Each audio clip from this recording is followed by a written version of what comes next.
जरा सोचिए तब क्या होगा जब नदियां उल्टी तरफ बहने लगे। जरा सोचिए तब क्या होगा जब गंगा को आगे बढ़ने का रास्ता ही न मिले।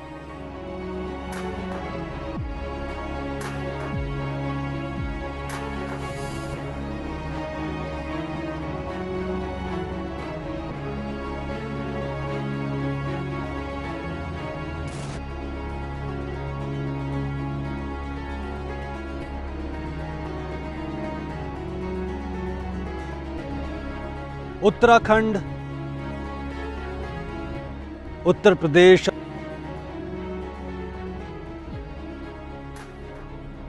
और बिहार का अपना सफर पूरा करके गंगा अब बंगाल में आ पहुंची है और इस वक्त हम खड़े हैं फरक्का में। और गंगा जब यहां से निकलकर आती है पूरे उत्तर इलाकों से होती हुई जब यहां पहुंचती है तो यहां फरक्का में गंगा को बांधा जाता है। और गंगा के इस सफर में अब हम पूरे बंगाल में जिस तरह से गंगा बहती है, किन किन पड़ावों से गुजरती है और किस तरह हुगली के रूप में गंगा सागर तक पहुंचती है, इन सब की कहानी हम बताएंगे अपने इस एपिसोड में।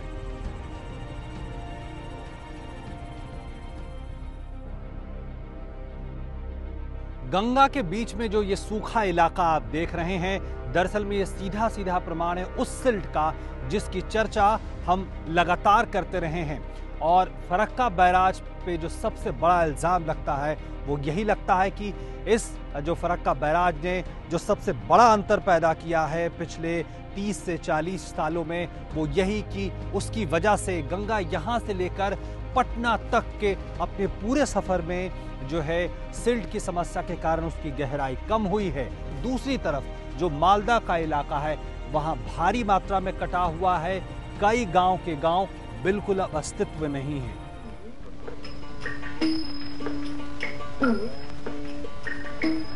गंगा आए कहाँ से गंगा जाए कहाँ रे, लहरा पानी में जैसे धूप छाए।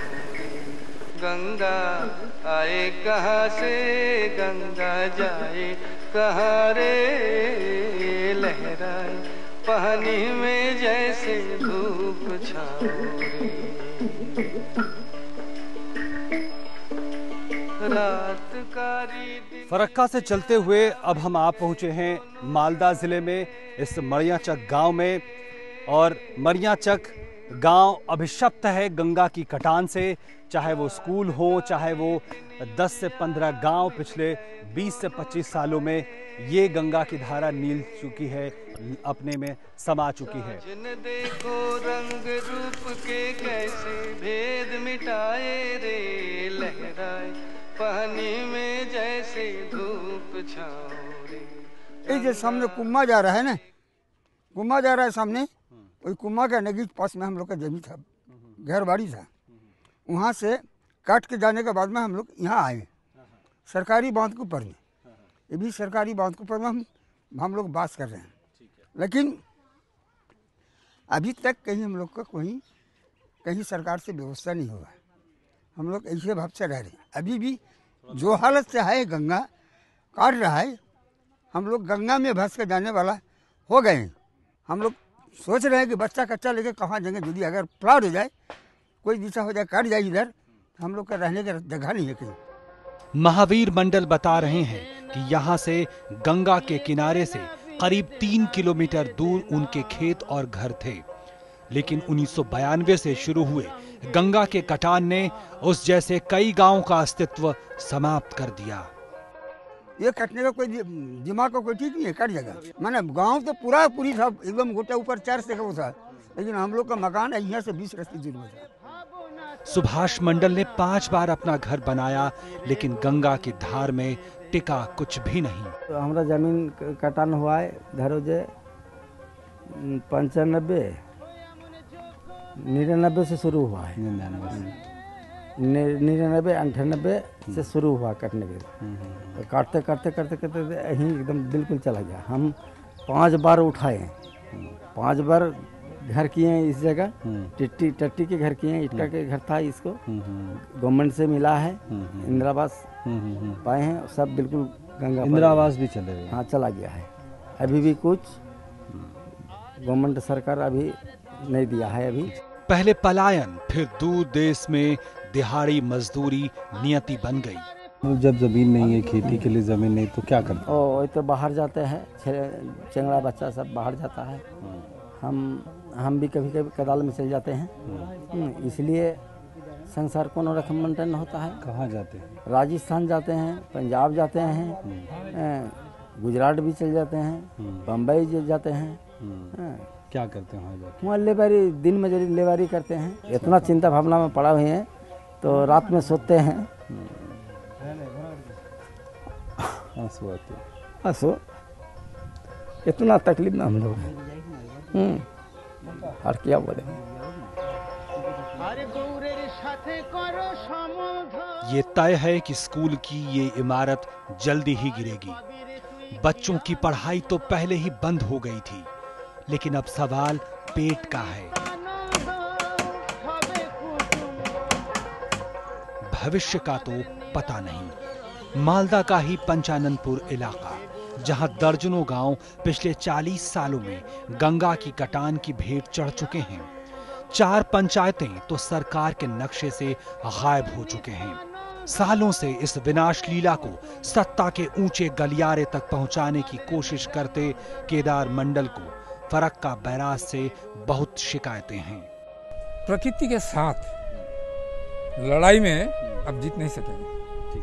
प्रकृति के साथ यदि कुछ लेना है हमको, तो उसके साथ हमको चलना पड़ेगा उसी के तरीका से। फरक्का बैराज जब से चालू हुआ, गंगा का जो पुराना धारावाहिकता था उसका कुछ घटित आने लगा। तो क्योंकि पहले गंगा जी अपने खुदाई कर लेते थे, उनका जो गहराई, वो गहराई अपने ठीक कर लेते थे।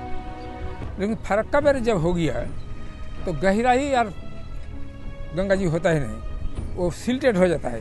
ये जो मिट्टी आन के उसे भराट हो जाता है। तो भराट हो जाने के बाद पानी जब आता है वर्षा के, वो पानी रहने की जो जगह वो कमती हो गया, इसीलिए कटाव शुरू हो गया मालदा में। गंगा जी को तो चाहिए पानी उतना रखने का, फले ये कटाव फरक्का के चलते हम लोग को हुआ है। गाद के कारण बाढ़, गंगा का प्रदूषण, मछलियों की प्रजातियों का नष्ट होना जैसे मुद्दे को लेकर फरक्का पर इल्जाम बिहार में भी काफी लगते रहे थे।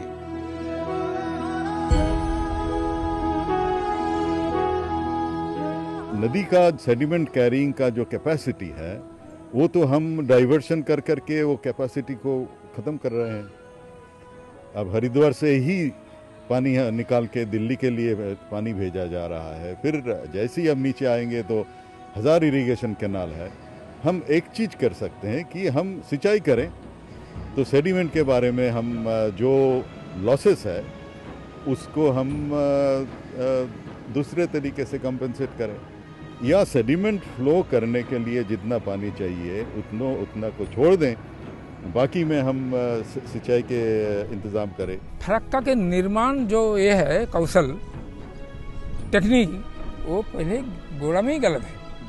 40,000 क्यूसेक पानी गंगा जी में है नहीं, कलकत्ता पोर्ट के 40,000 पानी दे सकता है। सबसे सब 98 में 22,000 क्यूसेक पानी गुजर चुका था। केदार मंडल का बनाया ये नक्शा ये बताता है कि बैराज बनने के बाद गंगा अपनी मुख्य धारा को छोड़ने को मजबूर हो गई। ये है 1921 का स्कीम। ठीक है। गंगा स्टेट था राजमहल से ऐसे ही। ओके, अच्छा। जब फरक्का बन गया, फरक्का जब बन गया, तब इधर तो इरोशन कर नहीं सकता है गंगा, इधर पहाड़ी इलाका है। ठीक है। फिर हमारा नरम जगह जो मालदा का, इधर ढुकने लगा। कोसी रिवर पिछले 200 साल में 250 किलोमीटर वेस्ट में घुस गया। ब्रह्मपुत्र नदी बांग्लादेश में ऐसा ही 150-200 किलोमीटर वेस्ट में आ गया। तीस्ता पहले जो गंगा बेसिन में बहते थी, अब वो करीब 150 किलोमीटर ईस्ट में आके ब्रह्मपुत्र में जा गया। ये rivers are always dynamic because of the huge sediment load. अब वो सेडिमेंट लोड को हम नज़रअंदाज करके जो इंजीनियरिंग अपनाया, उस इंजीनियरिंग को फिर वही सेडिमेंट को इंटरनलाइज करना पड़ेगा। और वो जब तक हम वाटर पॉलिसी के साथ एक sediment policy of the reverse नहीं करेंगे, तब तक यही होता रहेगा। 1975 में कमीशन हुई फरक्का बैराज के बाद निचली गंगा का सफर शुरू होता है। हमारा सफर भी आगे बढ़ा। हम पहुंचे धुलिया।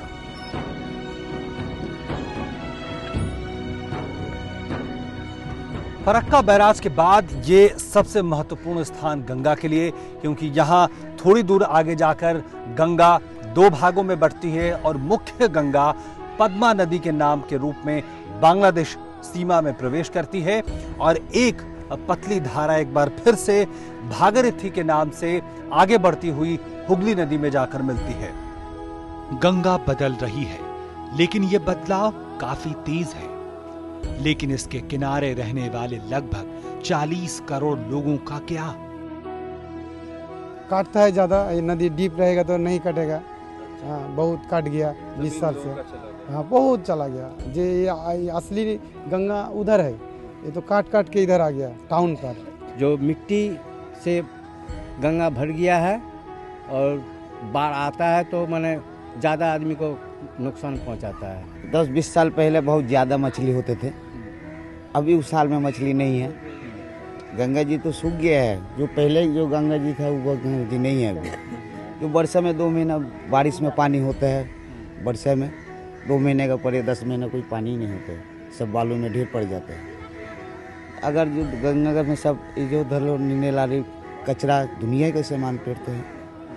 और एक मुसीबत है कि हम लोग हर साल करते हैं, कुछ न कुछ जगह बैठ जाते हैं, वो करते ही है गंगा जी से।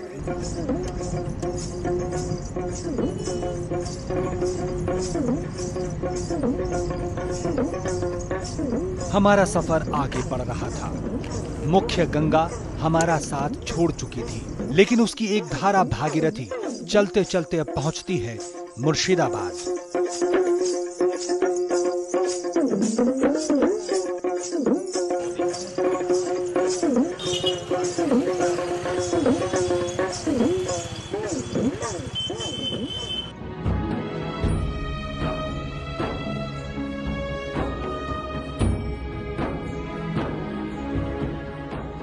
जानकार कहते हैं कि गंगा हिमालय से और रास्ते में जो जहरीले रसायन बटोरती है वो अपने किनारों पर जमा करती है, जो धीरे धीरे जमीन के पानी तक जा पहुंचता है।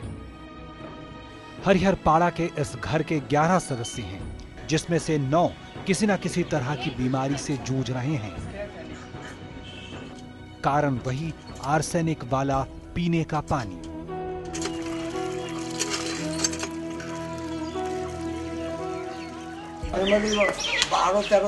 आर्सेनिक वाले पीने के पानी से शरीर की त्वचा और पैरों की चमड़ी में कई तरह की बीमारियां हो जाती हैं।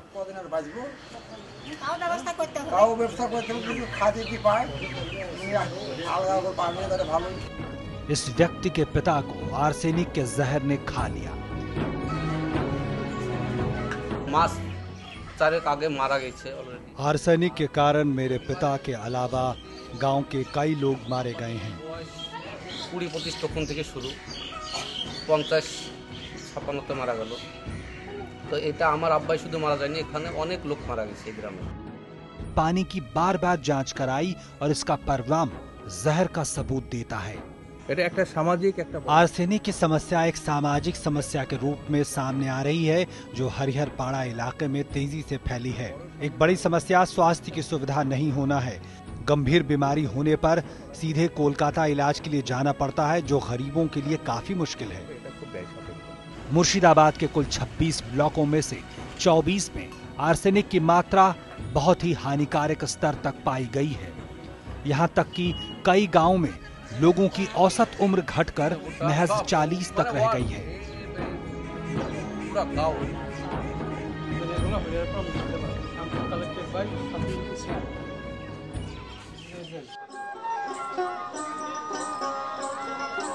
फरक्का से निकली भागीरथी आगे हुगली नदी में मिलती है।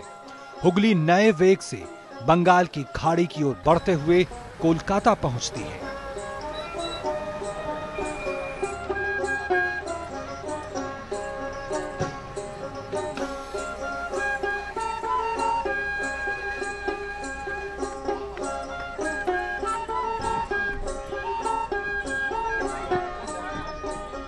फरक्का बैराज के बाद जो लोअर गैंजेस यानी निचली गंगा का सफर शुरू हुआ था वो जारी है और अब हम हैं कोलकाता में। वो शहर जो इस नदी को कुछ लोग जहां हुगली कहते हैं तो कुछ वही पुरानी गंगा नदी के नाम से बुलाते हैं। लेकिन बदलाव इसमें नहीं हुआ है कि आस्था कितनी गहरी है, बल्कि वो लगातार जारी है जो हमने बड़े शहरों में देखा। गंदा पानी, गंदा नाला और फैक्ट्रियां, कल कारखानों से निकला गंदा पानी। लेकिन यहां बदला है गंगा का सफर। यहां से गंगा अपने आखिरी सफर पे निकलती है, क्योंकि यहां से लगभग 250 किलोमीटर दूर गंगा सागर है। लेकिन इस शहर की भी अपनी कहानियां हैं गंगा और हुगली से जुड़ी हुई। राजनीतिक एजेंडे में नदियां शायद ही कभी रही हों, लेकिन अगर व्यापार और गंगा के रास्ते व्यापार की संभावनाओं को टटोले तो शायद नदियों की बेहतरी का एजेंडा अपनी आप जगह पा सकता है। कुछ ऐसी ही कोशिश कर रहे हैं विष्णु सिंह, जो अपनी एक रिवर क्रूज के जरिए पर्यटकों को कोलकाता से हर साल बनारस तक की यात्रा कराते हैं।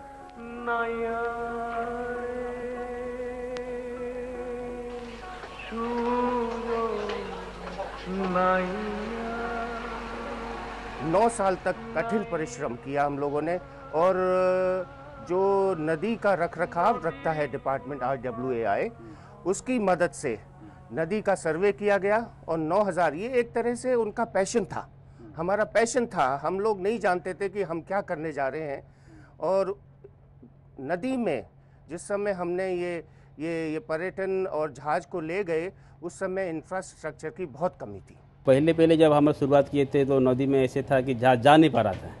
तो हम लोग ग्राउंड होते थे, जो 8 दिन जो टूर था, हम लोग 10 दिन का टूर था, वो जा नहीं पाते थे। बीच में हम लोग 3 घंटा 4 घंटा ग्राउंडिंग होते थे। तो कोई डेजर का, कोई डेजिंग का सिस्टम नहीं था, कोई हम लोग को ट्रक प्रॉपर्ली नहीं था जो टू करके ले सकता है।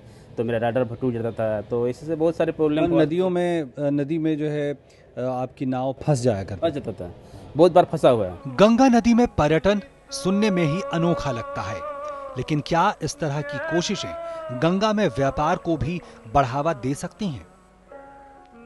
पटना में, साहेबगंज में कंक्रीट का व्यापार होता है, सैंड का व्यापार होता है। डोरीगंज में वो कार्गो जहाज़ों द्वारा ट्रांसपोर्टेशन एक से दूसरी सिटी, बनारस में से पटना, पटना से भागलपुर, सुल्तानगंज, कलकत्ता, और भी कई चीज़ें हैं, जैसे खाने का तेल है, सागर से उसको हम पूरे बनारस तक ले जा सकते हैं। कारखाने कोलकाता में भी हैं, शहरों का गंदा पानी यहाँ भी है। हम यहीं के एक पर्यावरणविद और वैज्ञानिक ध्रुव ज्योति घोष से मिले, जो हमें समझाते रहे कि शहरों के गंदे पानी को ट्रीटमेंट प्लांट से साफ करने की जरूरत नहीं, बल्कि ये तो पौष्टिक तत्वों का एक बड़ा स्रोत है। हम ये कह रहे हैं waste water is a nutrient, this philosophy will have to be undertaken, that is very important. You can use it in agriculture after some kind of a treatment, why will you not? Doctor Ghosh एक ऐसा model सुझाते हैं जो शहरों के गंदे पानी से मछली पालन और खेती के लिए उर्वरक तत्वों की आपूर्ति कर सकता है। एनवायरमेंटल पॉलिसी में ये साफ सुथरा दिया हुआ है कि ईस्ट कलकत्ता वेटलैंड के तरीके से ही करना चाहिए। और गंगा एक्शन प्लान में कलकत्ता को एक भी पैसा नहीं दिया हुआ है, क्योंकि यहाँ जो सिस्टम है उसको समझा जाता है कि वो ज़रूर कलकत्ता का, कोर कलकत्ता का वेस्ट वाटर क्लीन कर देता है। तो अगर गंगा एक्शन प्लान समझते हैं तो बाकी लोग क्यों नहीं समझते हैं? लेकिन नदियों के प्रदूषण को लेकर वो एक नई दृष्टि रखते हैं। अब तक पॉइंट सोर्स पोल्यूशन देखे हुए, नॉन पॉइंट सोर्स नहीं देखे हुए। नॉन पॉइंट सोर्स कहाँ से आती है? एग्रीकल्चरल पोल्यूशन खास तौर से। तो एग्रीकल्चरल पोल्यूशन में पेस्टिसाइड्स मान लीजिए और एग्रोकेमिकल्स मान लीजिए। होता क्या है इसमें? What is the problem out of it? ये नदी में निर्मल धारा के लिए जो माइक्रो ऑर्गेनिजम्स का ज़रूरत है उनको मार देता है। तो अगर माइक्रो ऑर्गेनिजम्स मर जाए तो नदी का जो सेल्फ प्यूरिफिकेशन का एबिलिटी है वो ख़त्म हो जाती है। एक्सेस पेस्टिसाइड्स, हम पेस्टिसाइड के अगेंस्ट में नहीं बोल रहा हूँ, this must be understood very clearly. हम कह रहे हैं कि एक्सेस पेस्टिसाइड्स यानी जितना आपको व्यवहार करना है उससे हम ज़्यादा जब करते हैं तभी वो एक्सेस हो जाता है।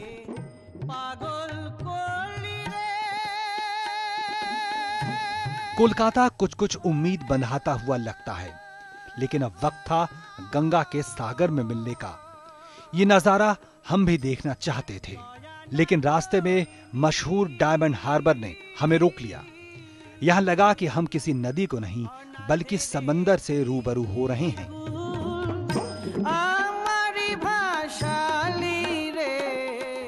इसके बाद थोड़ी ही देर में हम आ पहुंचे काकद्वीप।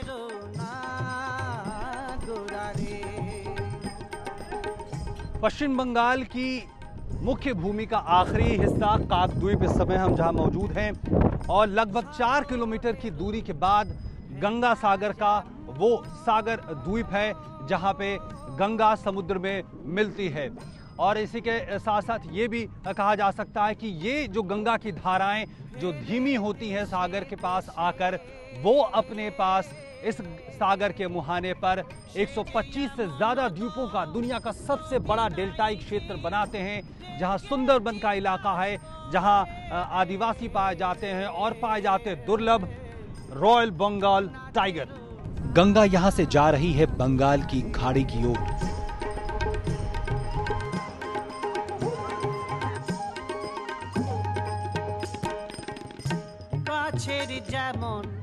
शिकर बाको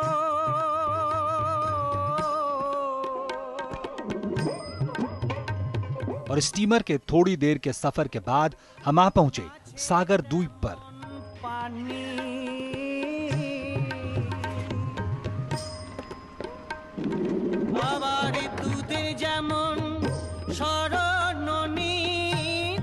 लगभग 2 लाख की आबादी वाले इस द्वीप का आखिरी सिरा ही गंगा सागर कहलाता है। कपिल मुनि भगवान उनका 60,000 पुत्र राजा सगर का भस्म कर दिए। फिर राजा सगर आए, अरे महाराज हमारी घोड़ा हमारी ऐसा क्यों किए। फिर दिलीप आए, फिर वो कपिल मुनि भगवान ने कपिल मुनि भगवान ने फिर गंगा माँ का तपस्या हुआ। राजा सगर गंगा माँ को, ब्रह्मा जी बोले गंगा माँ को तपस्या करा तब 60,000 पुत्र उद्धार होगा। भागीरथी का तपस्या सफल हुआ तो गंगा माँ का और राजा सगर का मिलान हुआ। ये संक्रांति के दिन खिचड़ी का त्यौहार मनाते हैं आप लोग, इसी के कारण ये गंगा सागर तीर्थ कहलाता है।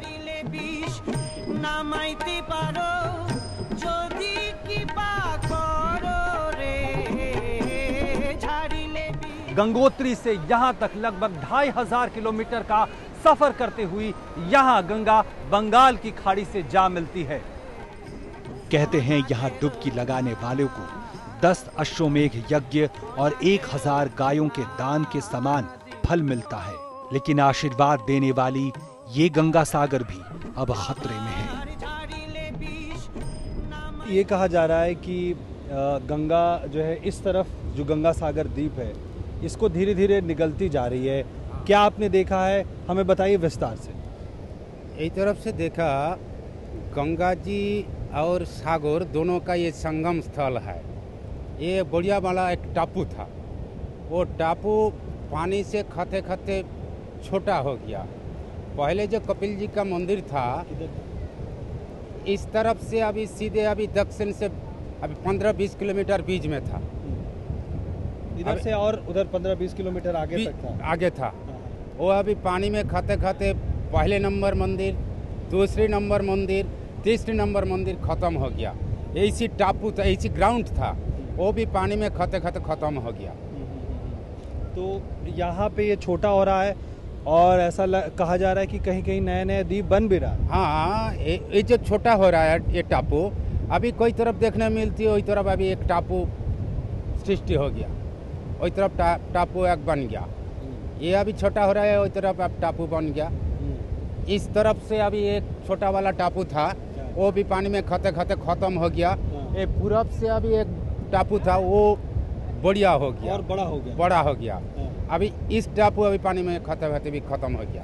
धीरे धीरे ज़मीन कम होती जा रही है। हाँ, ज़मीन कम होती जा रही है। अभी तो आएगी, लेकिन आज नहीं, 100 साल के पहले, 100 साल के बाद तो इस टापू उड़ेगा, ये जरूर है, जान लें। फरक्का बैराज विरोधी कहते हैं कि गंगा सागर और डायमंड हार्बर से गाद यानी सिल्ट हटाने की योजना फेल हो गई है। सच ये भी है कि गंगा सागर में हलचल बढ़ी है और गंगा यहाँ तक आते आते जो सवाल टिहरी से लेकर कानपुर से होते हुए वाराणसी, पटना, भागलपुर, कहलगांव, फरक्का, मालदा से होते हुई यहाँ तक जो सवाल गंगा हमसे पूछती है, यहाँ आकर वो सवाल बड़े हो जाते हैं। सवाल कि क्या जिस तरह से गंगा यहाँ गंगा सागर इस द्वीप को अपने में निगलती जा रही है, वो क्या सवाल पैदा करती है। आखिर आने वाले समय में गंगा किस तरह का रूप हमें दिखाएगी। गंगा हमसे कुछ कहती है, गंगा हमसे कुछ सवाल करती है। उत्तराखंड में जब हमारे संवाददाता रोहन सिंह और कैमरामैन सुशील शर्मा थे तो वहां सवाल अलग थे। जब उत्तर प्रदेश में हमारे संवाददाता मंजीत ठाकुर और कैमरामैन विनय कुमार थे तब सवाल दूसरे थे। और जब हम जो है बिहार और पश्चिम बंगाल से होते हुए मैं और मेरे कैमरामैन सुशील शर्मा पहुंचे तब सवाल अलग थे। और गंगा सागर में उन तमाम सवालों का रूप बिल्कुल बदल जाता है और निश्चित तौर पर आने वाले भविष्य में ये सवाल और ज़्यादा मुखर होंगे कि जिस देश के संस्कार में गंगा है, जिस देश में गंगा को माँ का दर्जा दिया जाता है, हम उसके साथ क्या कर रहे हैं और आने वाले वक्त में हम कैसे इसे बेहतर कर सकते हैं। और ये सवाल हमारा पीछा करती रहेगी।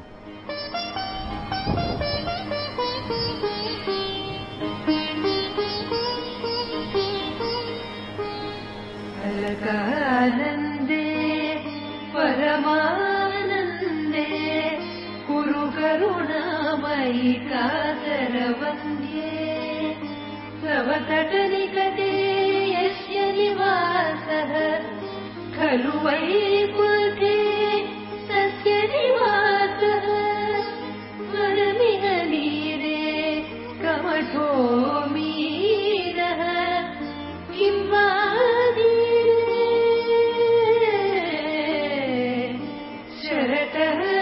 क्षीरः अथवा स्वपचो मलिनो लीनः